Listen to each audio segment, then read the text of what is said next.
আসসালামু আলাইকুম and hello everyone, কেমন আছেন সবাই? আশা করছি ভালো আছেন।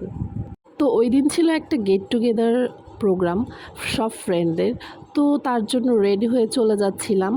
আর হাজব্যান্ড যেহেতু মিরপুরে আছে, তো ওখানে আমাদের জন্য ওয়েট করতেছে। আর এদিকে আমরা মা ছেলেরও রেডি হয়ে বের হয়ে পড়ছি রিক্সা নিয়ে। আজকে যাব মিরপুরের ঈদগাহ মাঠের পাশে ডিকাপস ডাইনে।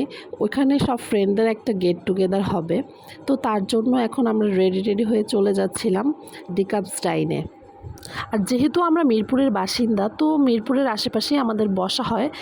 যে কোনো আড্ডা হোক, খাওয়া দাওয়া হোক, যেটাই হোক না কেন মিরপুরের মধ্যেই বসা হয়, এত দূরে যাওয়া হয় না। তো ঈদের পরে হচ্ছে এইটা আমাদের ফার্স্ট ছিল মিট আপ ফ্রেন্ডদের। আমার ফ্রেন্ড আবার হচ্ছে আমার হাজব্যান্ডেরও ফ্রেন্ড। তো সবাই একসাথে মিট আপ করবো, তো তার জন্য চলে যাচ্ছিলাম। আর রাত্রটাকেই প্রেফার করছি, কারণ হচ্ছে সবাই কাজ টাজ শেষ করে রাত্রেই আসছে। তো এই তো ডিকাপস ডাইনে চলে আসছি। আমরা এখন উঠে যাচ্ছি ডিকাপস ডাইনে। আর এটার উপরেই ছিল রোড সাইড কিচেন। তো রোড সাইড কিচেনে যাওয়া হয়নি, ডিকাপস ডাইনে যেহেতু পরিচিত আর এখানেই আমাদের বেশিরভাগ যাওয়া হয় আর কি। তো যাওয়ার পরে আমাদের খাবার দাবার চলে আসছিল, থাই স্যুপ, তারপর সেট মেনু নিয়েছিলাম, খাবার দাবার খাচ্ছিলাম আর অনেক অনেক গল্প টল্প করছিলাম। তারপর এখান থেকে চলে গিয়েছিলাম আমরা হচ্ছে ওয়াফেলো ক্যাফেতে।